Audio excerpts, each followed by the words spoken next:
What's going on, guys? Uh, David, Jonathan, it's good to see you.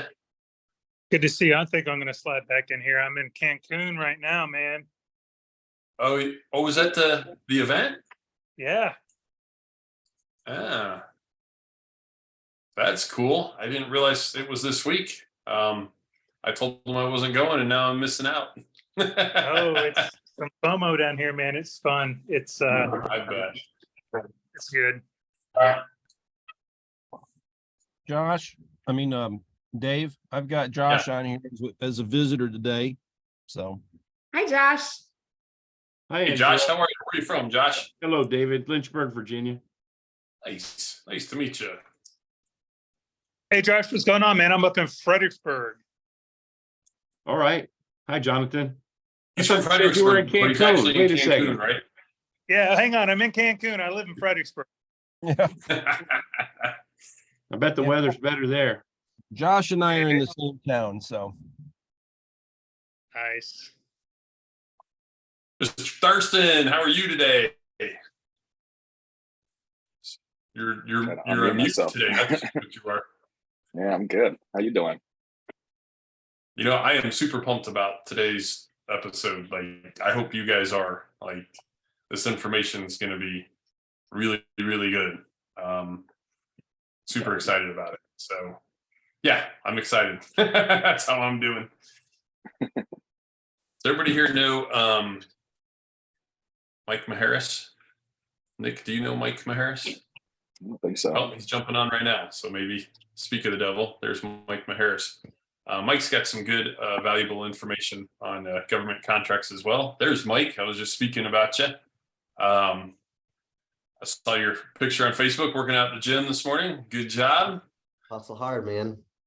I know. Jonathan's in Cancun. Mike's going to the gym. I'm just staying at home working. Guess I'm the bum. So there he goes. Yeah, so I'm excited. I'm super excited about today's show, especially what Mike's going to add for value. I feel like I got some good value, but Mike's going to add some value. I don't know how we're going to fit it in about an hour, so I'm sure we will. But I feel like we'll just kind of lay it all out there, and then we can ask questions afterwards. Sound like a plan? I guess unless we're in the middle of something, we say, hey, we got questions. Do me a favor, type in the chat your name and your company name. I always want to give you guys credit for showing up to the show. David, put in there that you brought Josh as your guest. Zach is also great. a visitor in here today as well. Who's that? Oh, Zach's your guest too? Zach, yep. Oh, wow. Look at you, Dave. Nice. Have you guys seen the leaderboard lately? Yep. I'm going to share the screen. Let's check out that leaderboard.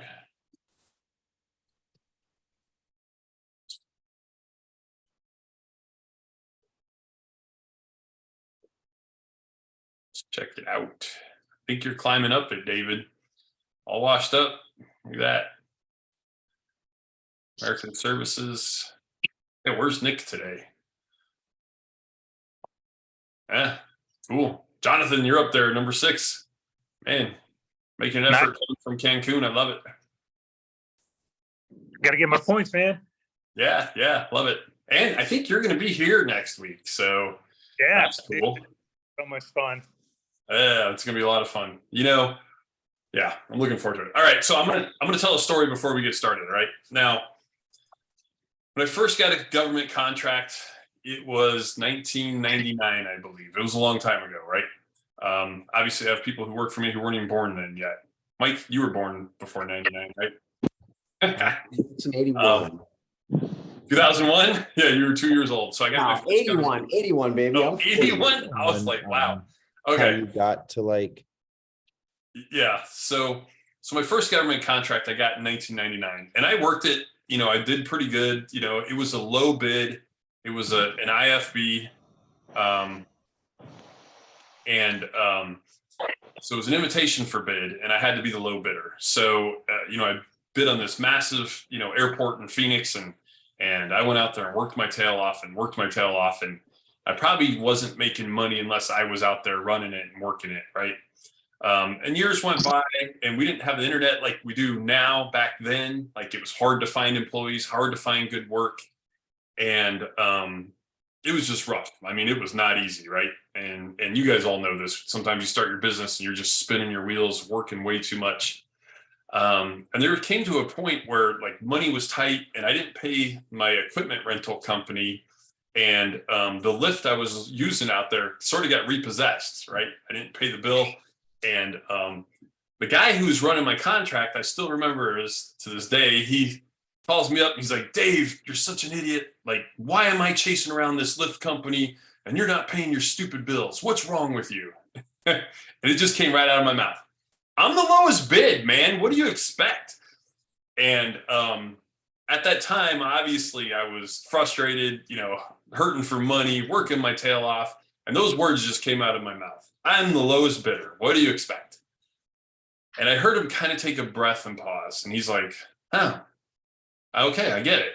And at the time, I didn't really understand what it meant. Well, the next time the bid came out, it was an RFP, a request for proposal. It was no longer the lowest bid. And I was thoroughly confused and I had no idea how to put it together. And I did not get the job. All right. I put in a bid and I totally got beat. So I lost that contract for 5 years for that contract term.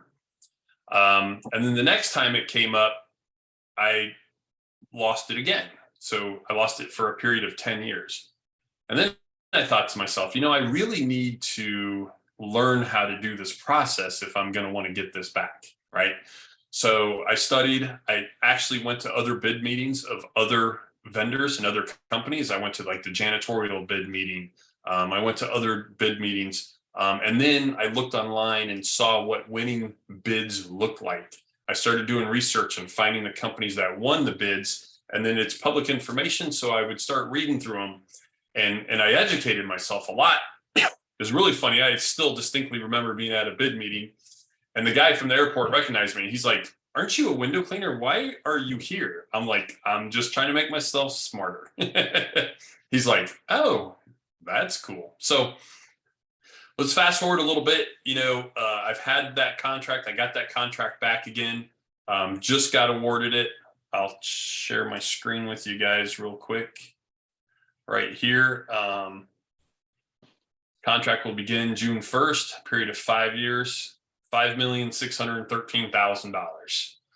Can I get a hell yeah? That's a lot. I mean, Oh, yeah. that is freaking awesome, right, guys? That's That's amazing. badass. Yeah. So that's that's more than, that's 1.2 million a year, 1.3 million a year almost. And then we get to piggyback a Maricopa County contract on it, which is going to be another 1 to 2 million easily. So I'm not doing that to brag. I'm doing that because like my mindset way back then was like, dude, life sucks. And I spit out the words, I'm the low bid. And I didn't realize it at the time. I literally hated that guy. His name was Joel, for changing up the process to an RFP. And I thought, man, that sucker, now I'm not getting it.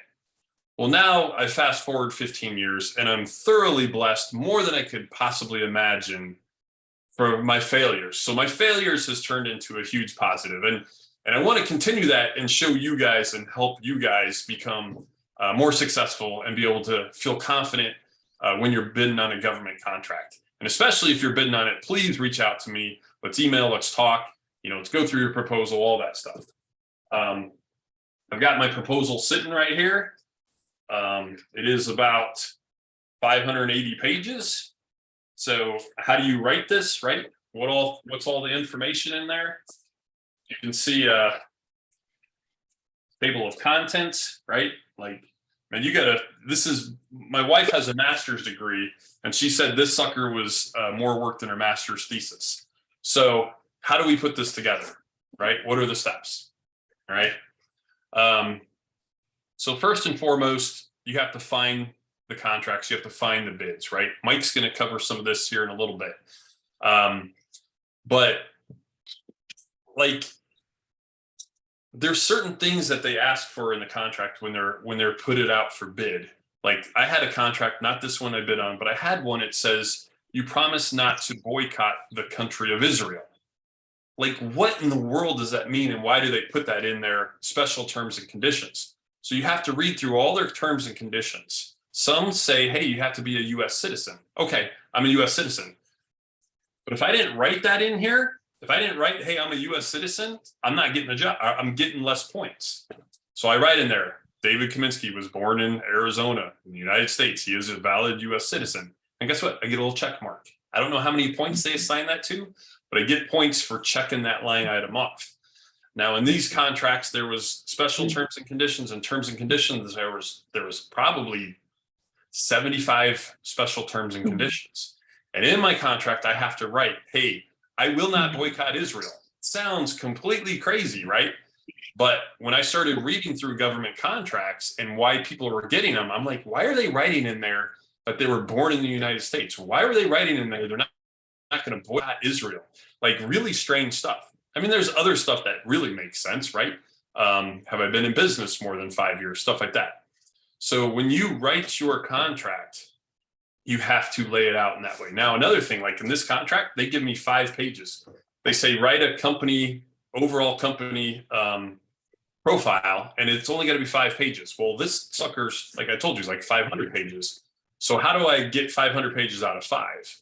Well, now you want to put in attachments. So I'll put an attachment of the Better Business Bureau listing I have. I'll put an attachment of my Google reviews. I put an attachment of my corporation papers when I was incorporated. I put an attachment of my insurance certificates. I put an attachment, guys, you want to put an attachment of your company handbook. So we have a handbook for professional window cleaning. So my entire handbook's in there as an attachment. So they can read through my entire company handbook, our policies, our procedures. I have an attachment for our drug policies and our drug testing. I have an attachment for our safety training and all of our safety procedures. I have attachments in here for all my guys' certifications, their lift certifications, their OSHA certifications, their rope descent certifications. I have attachments in there for almost everything you can think of and things you don't think of. And then once you have attachments and you put all this information on your company, they check. They start checking all this stuff. Now, other things you want to put in your bid is a backup plan. Now, if I were to put in a bid and tell the city of Phoenix, hey, I'm gonna do all of this, and I don't have a backup plan, the city's like, well, what if your plan fails, right? Well, I have a backup plan. So, and the city or whatever county or government you're working for ideally doesn't want the owner to be the point man. You want to have somebody within your company who's qualified, right? So I designate a qualified on-site manager, right? So my OM is my general manager, and then I have an attachment in there with his resume and all of his expertise and all of his experience. And his name is Steve. Steve's in charge, right? Now I put in my proposal, should something happen to Steve, guess what? I've got Jesse next. I've got Mitch next. I've got Steven. I've got this guy named Larry, like literally listed all these guys plus all their years of experience. So the city's like, and then at the end of all these people I listed, I said, and worst case scenario, our owner Dave will come out and work, right? So I'm like totally protected. There's no way I'm going to go do that job, which is great, right? But the county or the city or the state or whoever you're working with would prefer that you're not doing the work yourself. So you want to name a really good on-site manager, okay? And then, let me see here. And then like if you are, another things like bid walks. When you get points for showing up to a bid walk, they never really tell you what you're getting points for. But I noticed one time I showed up for a bid walk, I was the only one there. And I think my bid was pretty close to somebody else. And they're like, dude, you blew them away because of, you just had more points, but my pricing was pretty close, right? So you get points for all this stuff, right? Communication and bid walks and asking questions. So once you get all that stuff down and you start working on your contract and you put in your backup plan and you put in your team, you put in your company profile and all your attachments, you also want to do a plan of action, right? So your plan of action has to be like, you have to literally spell it out. As we are cleaning the windows, or as we're pressure washing, or as we're painting, we're going to be covering, the city or the county's, carpets or floors, or like you want to make sure that they feel super safe and comfortable. Okay. Another thing in there, you want to put a plan of action for an emergency, right? They don't ask you for this information, but guess what? If you're prepared for an emergency and they realize you're prepared for an emergency, they're going to love it. So guess what? In our big old book here, we have a incident report that's carried around in all of our trucks, and everybody knows, hey, if there's an incident, they fill this out. There's an accident report if there's an accident. There's other reports if somebody were to fall or get injured or get hurt. And then we even put in there the nearest trauma center. So you look up the location that you're bidding on and you name a trauma center that's closest to that location and say all of our crew, our company's aware if we have a trauma situation, obviously 911, but for whatever reason, 911's not available or unresponsive, like trauma center, this is where we're going, right? So that's a lot of stuff that most people don't think about. All right, so all this information I'm giving you is for an RFP, a request for proposal, okay? Now there's IFBs, which is an invitation for bid. Now an invitation for bid is a low bid, right? I have another one that I'm gonna be doing in a few months that I'm gonna go after. And the beauty about IFB, I don't typically like them, but the beauty about them is all this information is public information. So I contacted the city and I said, hey, can I have the documents on the current contractor who's running this contract? And they literally sent me a link and I downloaded it. I have a price on every single item that they do.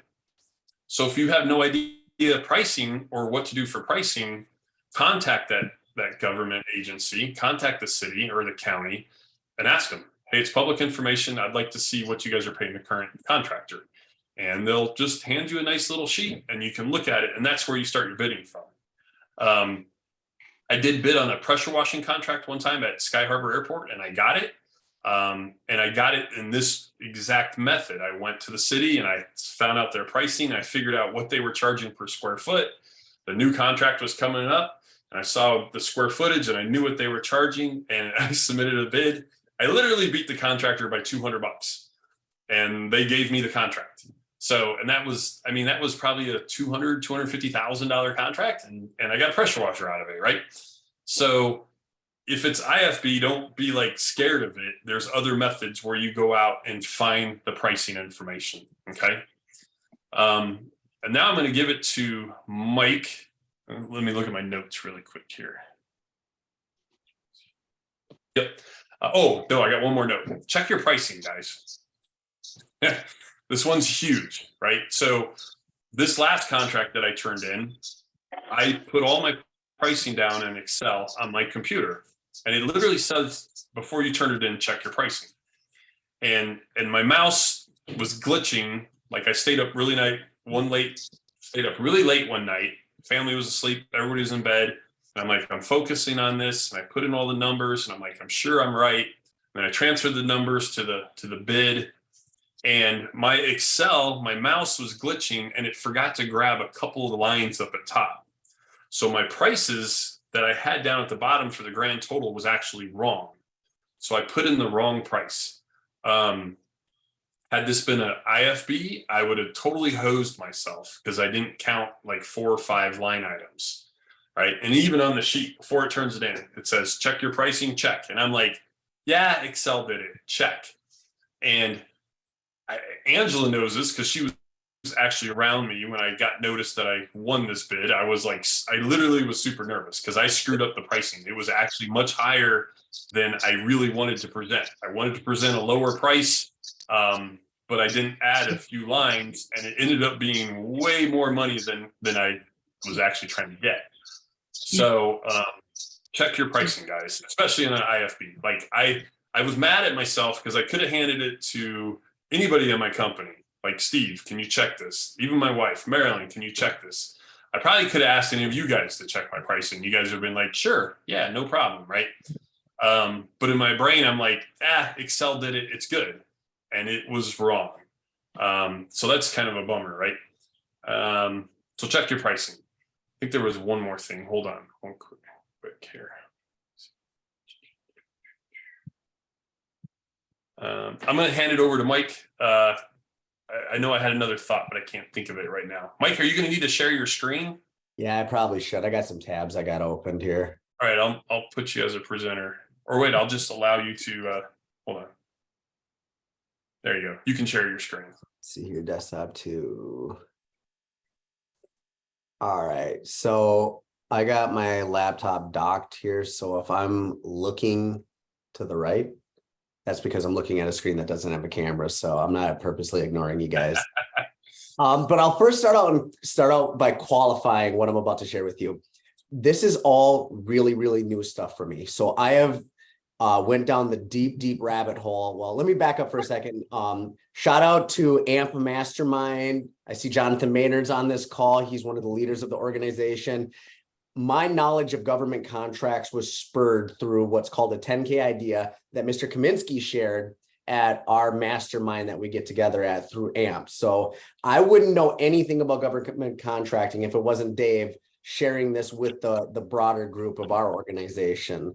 That's really cool, Mike. I didn't realize you took it from what I shared. That's awesome. Yeah, no, I knew that's nothing taking about action, it. man. Good job.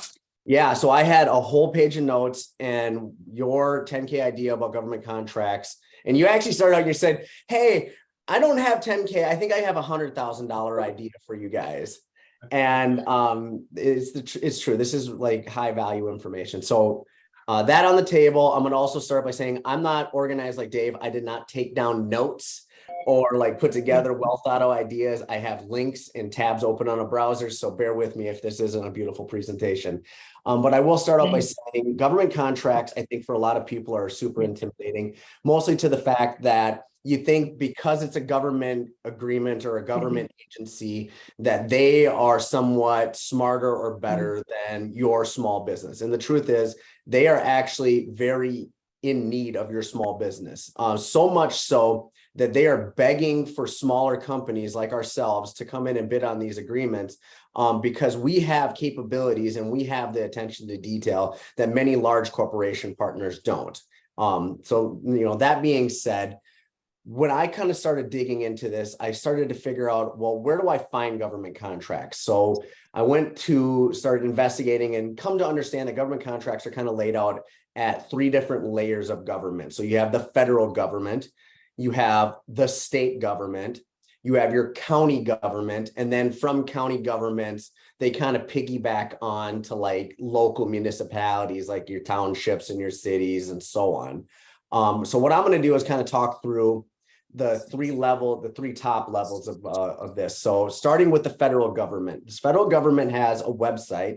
You can pull it up right now and we can look together. It's called sam.gov. So SAM.gov. So you see, I have it pulled up on my screen right here. This shows all open government contracts that are open for procurement. It is everything from buckets to bullets, window cleaning to washing machines. And the government buys it all, and all different branches of government buy multiple versions of any one of these items. So you'll see right here, your official US government system for contracting opportunities. We'll click on this link, and this will open up the searching function of it.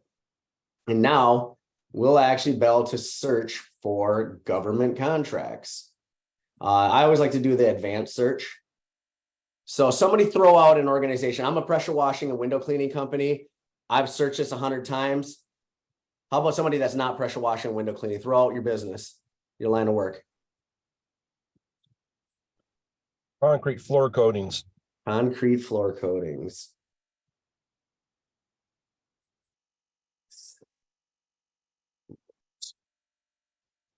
Let's see if it pulls anything from this. Okay. We got the Coast Guard, and this one's still to be awarded. Well, let me first start off by saying what you'll see on the splash screen with the floor results is both people who have been awarded the contract in the past or open contracts. So you can see right now, based on just epoxy floor coating, I'm not showing anything that was ultimately open for bid right now, at least under the name epoxy floor coatings. How about you do painting, Mike? I know we have a lot of painters in Collaborate. Let's do painting. There's a lot of painting, I bet. Yeah. All right. 606 results. Yeah, so we got quite a few. But we'll just start off by saying, okay, so we got a current bid open for the Department of Interior. And it's the National Park Service. Clicking on this. I don't even know what Munsing is, so. It's Paint probably Munsing. an area. Oh, okay, it looks like, Towers. yeah. Yeah. All right, so this is some large structure, but what you'll see is it's an active bid. And then you're gonna start to go through, and this is where Dave talked about the incredible importance about reading it and understanding what's all consistent in the bid. So you can see that they start to show out some scopes that are here.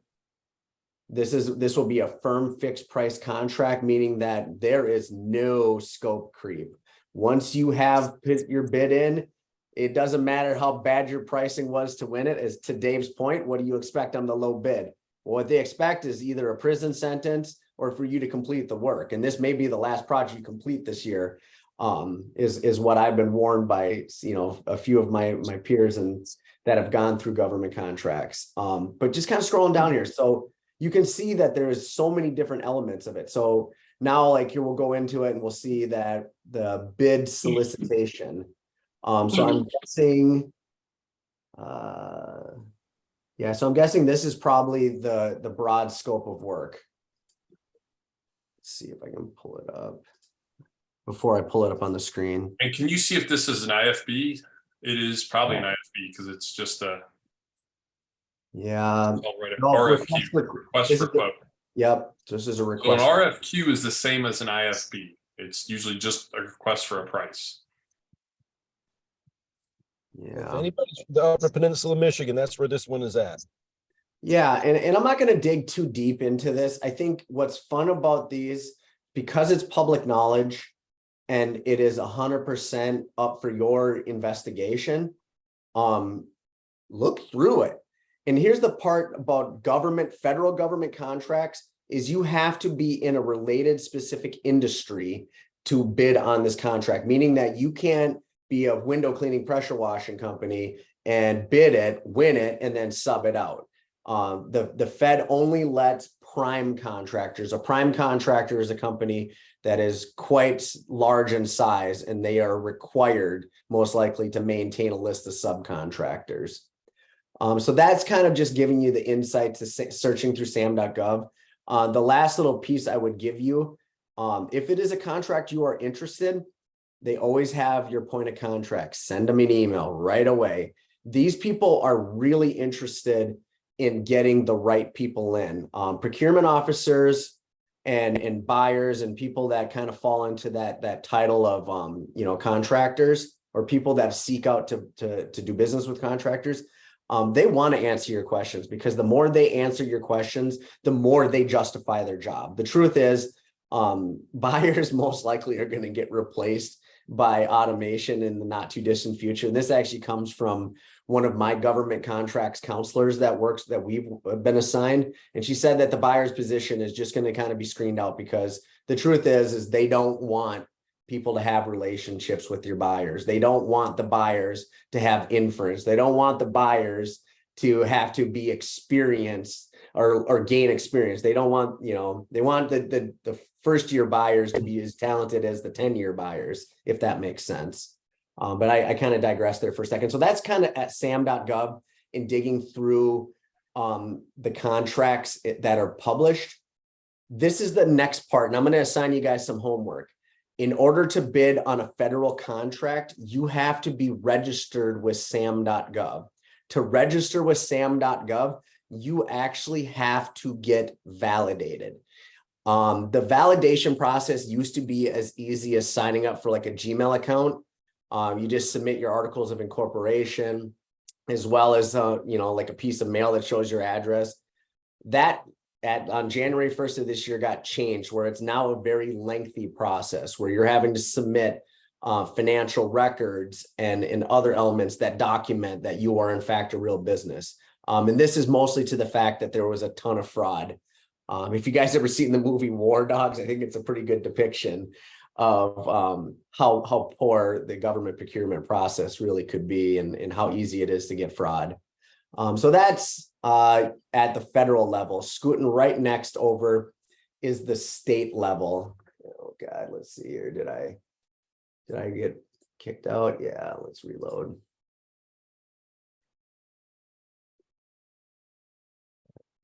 Okay, here we go. So this is my state portal. State of Minnesota and every state in the union, and I think all the territories have a procurement and supplier portal site. Very similar to how SAM.gov vets your potential suppliers out. So does each respective state. And at the state level, they have their own system, and you are from the state of Minnesota. If there's any Minnesota folks out here, you would sign up with Minnesota Swift. I forget what the acronym is, but I would just encourage you to do some investigating online and search for your local state or vendor profile. So from your knowledge, each state has a different profile. Every state has their own And version. it's SAM.gov, would they list those state contracts? They on would SAM? not. Nope. The Fed does not talk to, from what I understand, the Fed contracts do not talk to the state contracts. Okay. However, it's really encouraged to get with your state contracts because the state actually receives funding from the Fed. So I will start out by saying each department of the federal government has to kick a little bit of their budget in to fund SAM.gov. So every department has skin in the game for SAM.gov, but every state has funding that is tied. Their procurement process is tied, and they get a little kickback from the federal government. So the federal government wants the states to have a very robust supplier portal. You're going to see that, I would probably, how would I say this without being political? The more liberal the state, the more they try to award contracts to small businesses. Tends to be the more conservative of the state, tends to be less they are concerned about small business contracting opportunities. And I'm going to say this with a qualification that state of Minnesota actually has takes one step further. And so I'm registered with state of Minnesota, but because the state of Minnesota actually has a deep investment in small business, I actually have access to what's called bid match, where Minnesota actually created through Apex Accelerators has created a searching system that I get a daily email with all government contracts that are associated with the keyword. So I've taken me and my counselor has taken the time to write down 200 keywords related to our industry, whether it's by a NAICS code, which is like the national assignment that our industry falls under, or various searching key techniques, whether long tail or short version. So window washing, window cleaning, pressure washing, power washing, soft washing, so on. And then of course, at the high level janitorial, but as an example, yesterday there was 14 bids that matched my criteria. So as an example, the US Capitol has an exterior window cleaning. So that pinged under exterior, clean, my NAICS number, janitor service, and then windows. Cool. Go get it. Yeah. But that kind of then brings me to the next kind of part is the county. So Hennepin County, which is the county that our business operates in or is headquartered in, they have their own procurement site, and it falls under the best practices of the state's procurement site. I got locked out. I would have shown you mine. I got locked out. So I went into password purgatory and I couldn't get the password to reset in time for today's meeting. So I can't show you Hennepin County.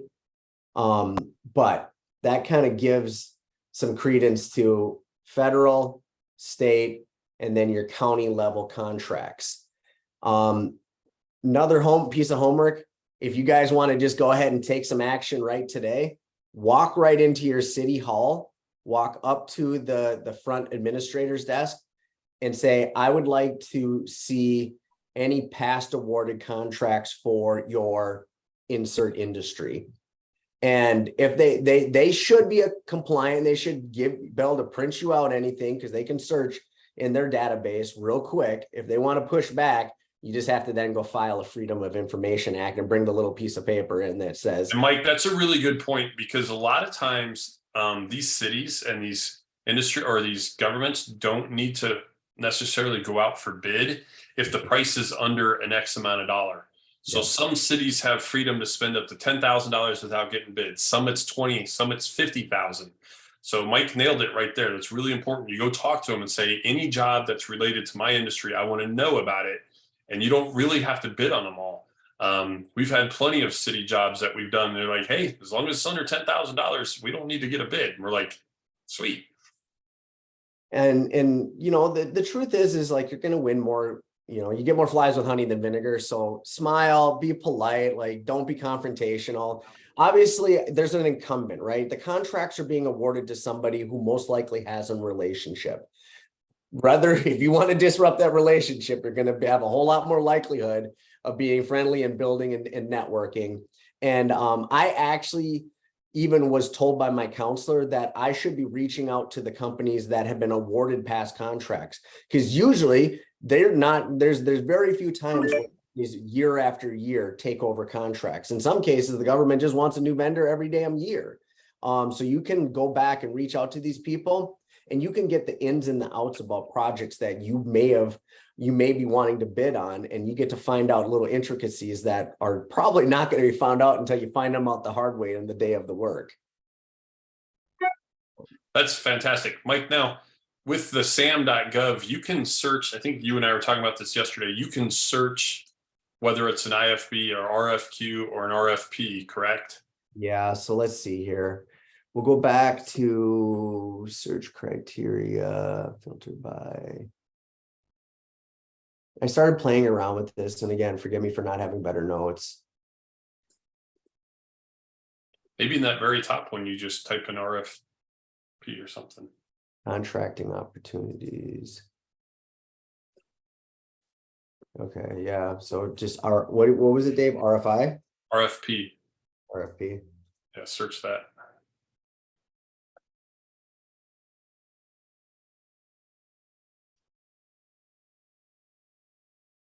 Yes, those are probably the RFP. Yeah, because other results had 600 for painting. Yeah.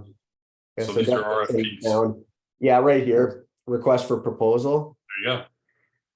Yeah, so U.S. Forest Service. Anybody finding this really valuable? Raise your hand. Like, this is awesome, right? So I want to actually give a couple of extras, right? So when we started looking into government contracts, we did Google, and here's what I'm going to kind of caution you guys. There's a lot of like private companies that have made really big businesses that do nothing but try and screen small businesses from getting to government contracts. So what we found actually is our organization called, and I shared this on the one of the recent collaborates here. It's an organization formerly called PTAC, which stands for Procurement Assistant or Procurement Technical Assistance Program. And it is a whole organization funded by the Department of Defense in order to get small businesses capable of learning how to bid on government contracts. So like Dave showed you a 500-page bid, right? And Dave had to wait 10 years of getting beat up about that one program or that one contract because he, didn't have knowledge that he should be networking with the contract officer before he bids on anything to say, hey, are you sure you want low bid? Because they're going to listen to anybody. And for the same reason that this guy changed his mind from low bid to RFP was to ultimately get better providers and less headache as an individual. You can be the individual that actually gets that information. And the reason I'm using that as an example is Apex Accelerators assigns you, each state has a local office.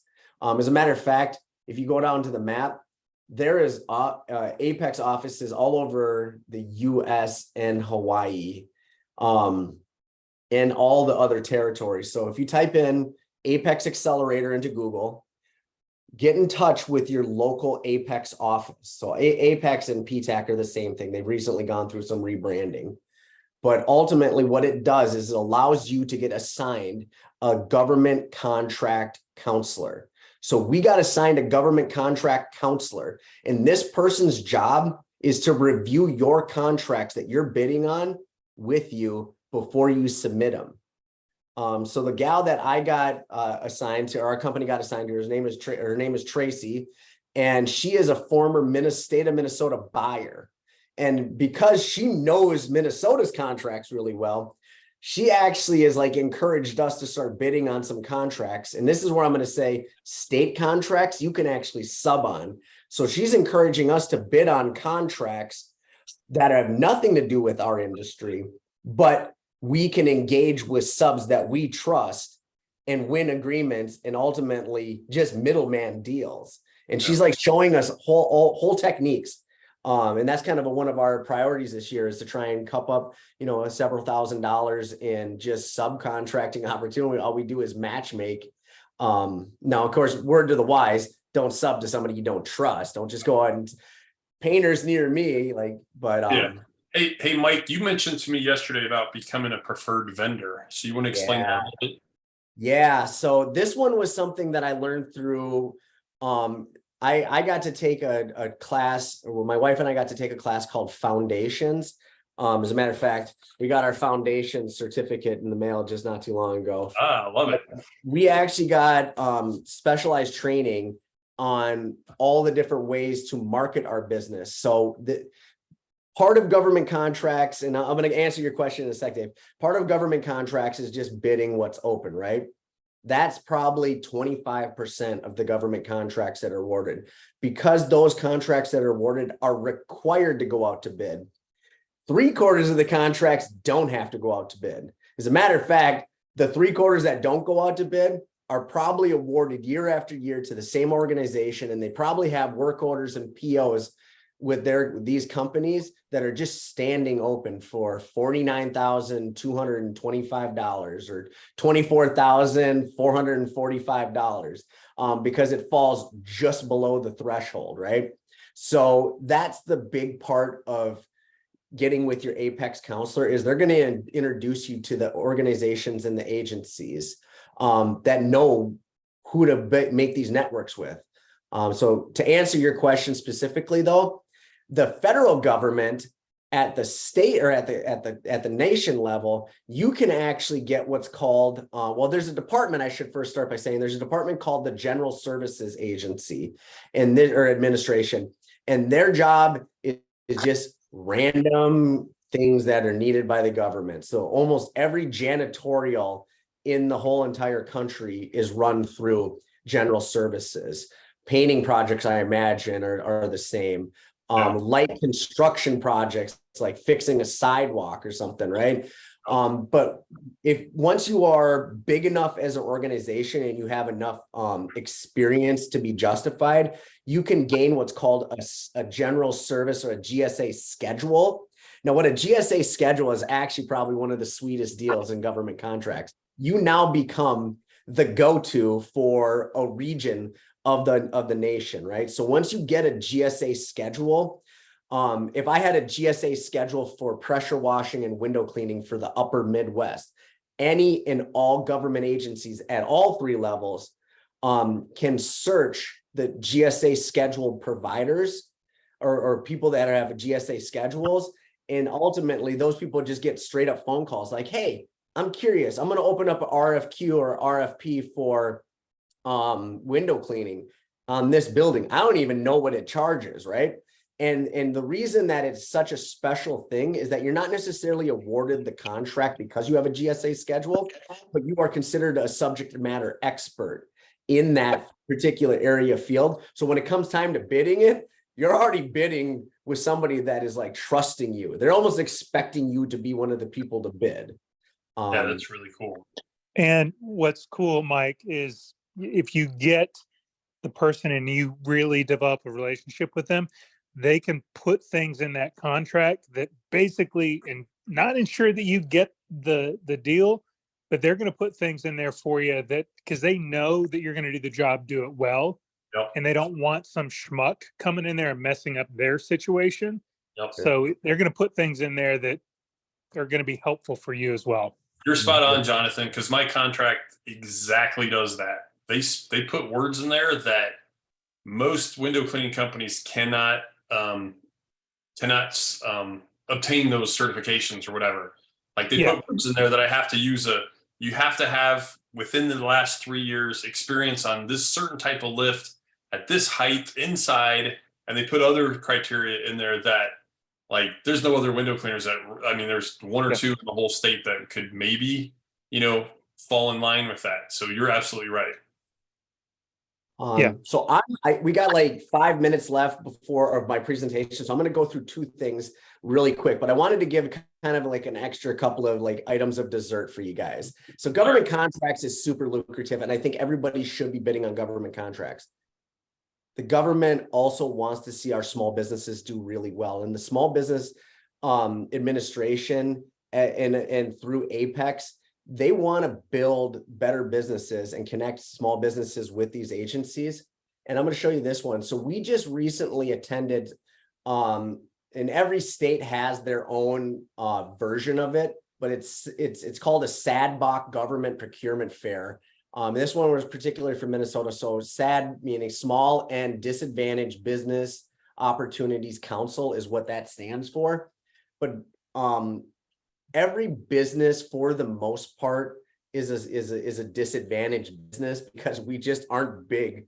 Well, at least disadvantaged compared to Dave. I mean, Dave's probably the king guy of us all, right? Because he's running the big business. But I joke, Dave.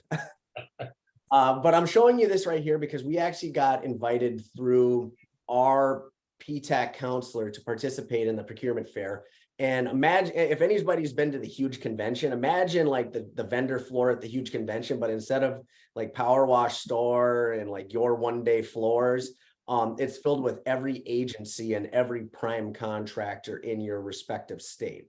So I got to have time or my business card exchanged with Hennepin County, Ramsey County, City of Minneapolis, Department of Agriculture, and then I think who was the other one? Oh, then the Small Business Administration. So, and then this was also super cool because then they had what's called a speed dating thing where you would sign up and you could sit down and you get 5 minutes of FaceTime with a government agency. So I got 5 minutes of FaceTime with Minnesota Department of Transportation, and we're going to be working, submitting and negotiating, doing a fleet wash for all 37,000 snowplows in the state, which I doubt we'll ever have those capabilities to jump into right away. But she didn't know that she could hire a pressure washing company to wash their fleet. They just thought that they had to buy pressure washers and make the shop manager wash the trucks in the area. That's great. So that's as an example. But then the last thing I wanted to touch on was that's opportunities in networking. The Small Business Administration also launched a program, I think in 2008, called Thrive. And what it is and this is something that I think everybody should look into right away, is a 6-month accelerated mini MBA education. So your organization walks away after 6 months of having, I think it's like a 3-year strategic plan, like in-depth pro forma on your market, like that they work through your SWOT, they help you with your branding and overall, like, again, we want to sign up for awesome paid for programs in our industry, right? And there's lots of great options, but this one's free. And what I was told by our local district manager of the SBA when I was at the SADBOC fair, she said that they spend about $15,000 per participant in just overall expense for that participant to go through that 6-month program. I'm pretty sure I spent half of that just to participate in Conquer, and like Conquer has been a tremendous game changer for me. So I can only imagine what this is going. I just applied too, so you can see that Minnesota's deadline is May 10th. I encourage you to go take a second, look up Thrive for your local state. But yeah, that's it. I wanted to make sure I saved 10 minutes for questions. I imagine there's a bunch. Cool. Hey, stop sharing your screen real quick. Mike, that was beyond awesome. Yeah, man, big round of applause. That was a round of applause. Good job, Mike. I'm going to share my screen real quick, and he was talking about different cities and stuff. I'll do like City of Phoenix right here. There's a big doing business in Phoenix and then contracting with the city. So a lot of these city things are, just right there waiting for you. View city, current city solicitations. So same with this glass repair and replacement. I mean, it just goes on and on and on, right? So, and then here's where I downloaded prices from a competitor that I'm going to be bidding on against an IFB. So it tells me right here, he's charging exactly these dollars for this job, right?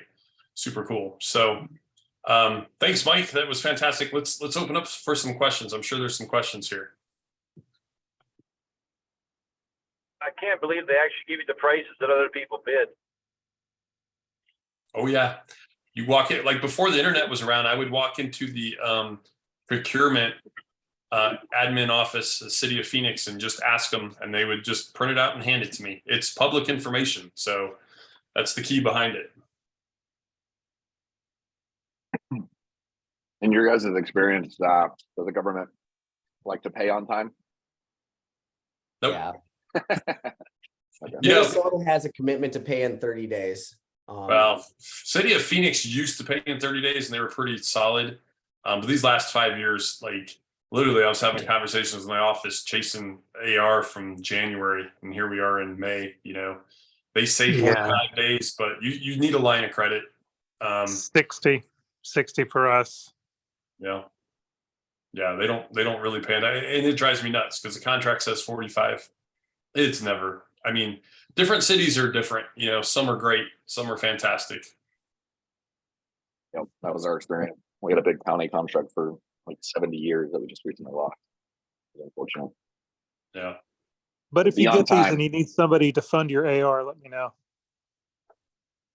I love that, Jonathan. You fund AR? That's cool. Little bit. You take a Factoring? cut. It's easy You do- money. You do some factoring? Is that what you're doing over there? A little bit. All right. That's But cool. you can find people, not just me, but seriously Yeah. though, if you Oh, get yeah. into a pinch, you can find people to buy the AR from you. Oh, yeah. Any other questions from you guys? It was a little overwhelming, a lot of information, right? I'm going to try to get this up ASAP for you guys so you can view it on Collaborate Pro's website. Angela, when are we coming out with the details for the Collaborate Live? I think we're pretty close, right? Yes, so exciting event is all coming together and we are just about ready to launch the registration. We have all the promotional materials put together. We're just kind of waiting on the links from the hotels so you can complete all the registration. So watch for that. It should be on the website. We should be able to put it in the Facebook group and on the website this week and send it all out to you. And there's some early bird pricing as well as extra entries for the first 10 people that get signed up. So you get bonus points, bonus Collaborate points if you're one of the first buyers? Yes, so yeah, bonus Oh, entries. Climb that's yourself up that leaderboard when the first 10 people that sign up for the event. super cool. We do Yeah. have sponsorship opportunities, we're finalizing the speaker agenda and our sponsors. So it's going to be a really great lineup. We also have, I think we said last week, besides the speakers and sponsors, but if you have anyone that you know would be interested in those opportunities, reach out to Dave or I as well. But then some really great Collaborate and implementation sessions that you can, not just learn and be inspired and think you're going to go home and implement it, that you can work with the fellow community and get things implemented. Yeah, hands-on, like real life collaborating. We're going to do a Chat GPT mastery class that we're going to teach. It's going to be awesome. Like Travis and Max are on our team and they've been plowing through it. And I met with them this morning and it's funny because the welcome to the Collaborate Live email was written by Chat GPT. But yeah, it's cool, man. It's cool. So we're excited to share that stuff with you guys. What is that going to be? October 9th and 10th, right, Angela? I was gonna be happy. 9th, 10th, and 11th. 9th is the Monday, so we shifted a little bit from Sunday because PWCA shifted theirs. So it starts with a welcome reception on Monday night, and then And Nick, you got a free Tuesday. flight, right? Sandy, you have a free hotel and a free admission. Wow, that's cool. Got some winners on here. Dave, I'm gonna stay at your place, okay? Sweet. So Sweet. what's the topic next week? I don't know. It's a We great should question. always look at that in advance and have it for you, but it'll be put out there on Friday. I can post it before then. It'll be put out there on Friday. We try and plan them a month in advance. But then Dave and I don't look at it. The designers just make all the things and announce it for us. Yeah. We promise we have a plan, but we I just do, don't. I do know we have some stuff like, obtaining corporate credit and business credit versus running your business off of personal credit. My wife, Marilyn, I've been talking to her. She wants to teach or do a Collaborate Live and show you guys how to really line your numbers up the right way so that you can go to a bank and literally get a bank loan for anything you want. Like Nick, if you need a line of credit to, finance a government contract, stuff like that. So if your numbers are off, your numbers are wrong. We don't have Plata on here right now, but man, if your numbers are off, your numbers are wrong, the bankers sniff that out in a second. And Maryland's extremely good at that. So that's something we got coming up. I just don't know the schedule. So You can't get your SBA, you can't get your SBA registration without proper numbers. no. Cool. Guys, thanks for coming today. This was I was super excited about this show. Mike, thanks for bringing some amazing knowledge. Like, look at this. I had some of the knowledge, Mike had some. So this is exactly what we want to do is work with you guys, collaborate, and let's all grow together, right, guys? All right. Enjoy your day, guys. God bless. We'll see you in a week. All right, thanks.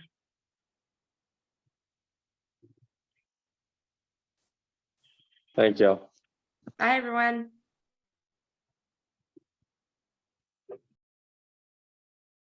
Bye, Angela. I thought you wanted to. Oh, joking. I see you and JC always winking at each other and smiling at each other. I don't know what shenanigans you guys got going on, but What? I have no shenanigans. yeah, right. I smile. There's no shenanigans. He's trying to get on to be supportive, but he's really in the middle of he's at the office. So he's Yeah, doing something else. I get it. Getting his points. I get it. I'm down for that. All right. So he wants to just be supportive. He's Yeah. not necessarily. I don't know.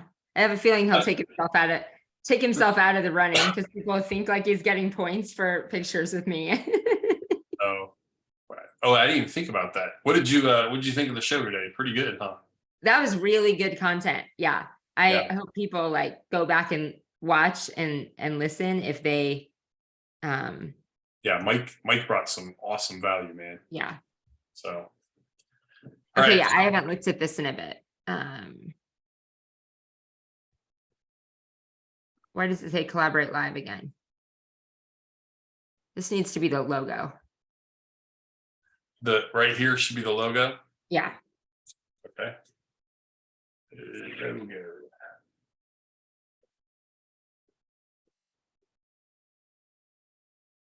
See, this is why I got you. All right. Be a part of an event like no other. Huge $25,000 giveaway. Come join us, San Marcos Golf Resort. Ultimate event that gives more than you invest or gives back. I put this on here. I don't know if you want this on here. Price goes up in 28 days. Sure, it can be on there for now. All right. So we have a reserve your seat up here, reserve your seat here. And these were really dull pictures, so I put a lot of color in them. I don't like any of those pictures. Kind of agree. He's changing all of these to real pictures. Real pictures of real people. There you go.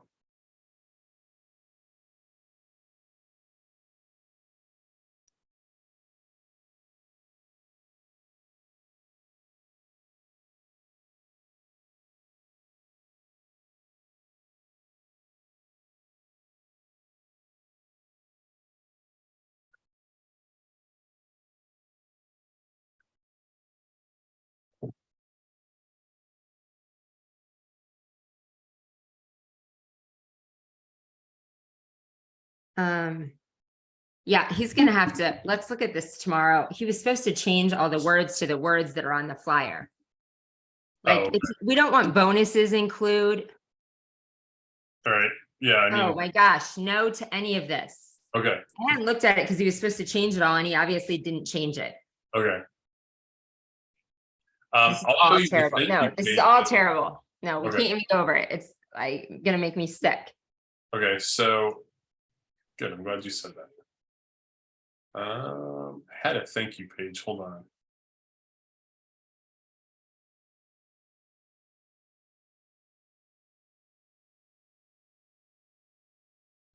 I don't know where the thank you page went. So after somebody, let me find it really quick. After somebody registers, they get redirected to a thank you page that has kind of the event details. Oh, I think it was event info. Hold on.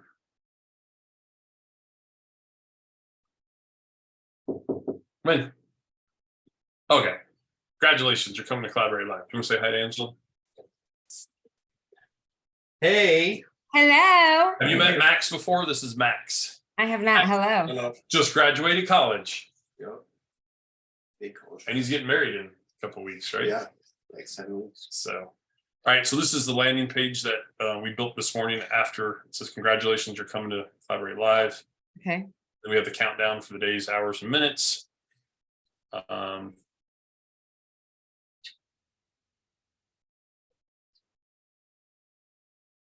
You guys taking off? Yep. Good hanging out with you guys today. Mhm. All right. See you guys. If these- We're gonna do it again Friday, right? There's one company you could look at. Can you look at AYS? Reading? SEMrush says they're doing great. Google Analytics say that organic's doing great. Dashboard says they're not doing anything. That's what I find so strange. Okay. When I looked at the settings for AYS on the dashboard, it's all set up correctly, but I don't know why they're not showing up for anything. When you actually physically search it, they're coming up. Well, I haven't actually searched it, but like SEMrush is saying they're showing up for near me terms, but their dashboard says they're not. Google Analytics showing that they're getting impressions for near me terms. Google Search Console is saying that, and they're actually getting organic traffic, but Huh. the dashboard, nothing, 100. Huh. It's weird. All right. All right. Well, great to see ya. Yeah, great seeing you guys. All right. See you on Friday.